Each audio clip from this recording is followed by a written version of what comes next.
পাথরের উপকার করার ক্ষতি করার ক্ষমতা আছে? হাতের মধ্যে সুলাইমানি আংটি দেন কেন?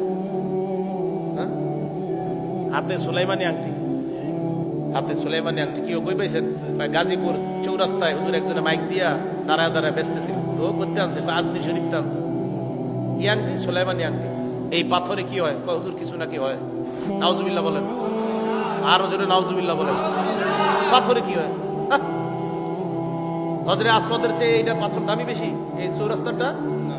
হজরতে ওমর কয় পাথরে, পাথর আমি জানি তুমি একটা পাথর, তুমি উপকার করতে পারো না, ক্ষতি করতে পারো না। বুখারী শরীফের দলিল। হজরতে ওমর পাথরে চুমা দিলেন কেন? তো হজরতে ওমর পাথরে কয় পাথর, লাউলা আন্নী রাআইতুন নাবিয়্য সাল্লাল্লাহু আলাইহি ওয়াসাল্লাম ইসতালামা কামা ইসতালামতুকা,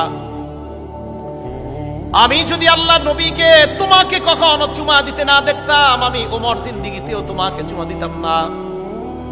হাদিস দ্বারা বোঝা যায় নবী চুমা দিছে, তাই সুন্নত হিসাবে তোমাকে চুমা দিলাম। তবে এই চুমা দিতে গিয়ে আমার আকীদা আমি নষ্ট করতে পারি না। সুন্নত পালন করতে গিয়ে হযরতে ওমর আকীদা নষ্ট করে নাই।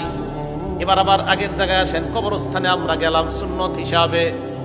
মনে করেন শাহজালাল রহমতুল্লাহর কবরের সামনে গেলাম, যাওয়ার পর বললাম আল্লাহ শাহজালাল রহমতুল্লাহর কবরটা আপনি আলোকিত বানায়া দেন, শাহজালাল রহমতুল্লাহর কবরে তার মাকাম আপনি বানায়া দেন, শাহজালাল রহমতুল্লাহর জান্নাতের মর্যাদা আরো বাড়ায়া দেন। দোয়া করলাম, সব দোয়া আল্লাহর কাছে করলাম। শেষের দিকে বললাম, ও শাহজালাল, গাজীপুর চান্দনা এলাকা থেকে আসলাম, আমার বিবির গত 5 বছর বাচ্চা হয় না, একটা বাচ্চার ব্যবস্থা করে দাও।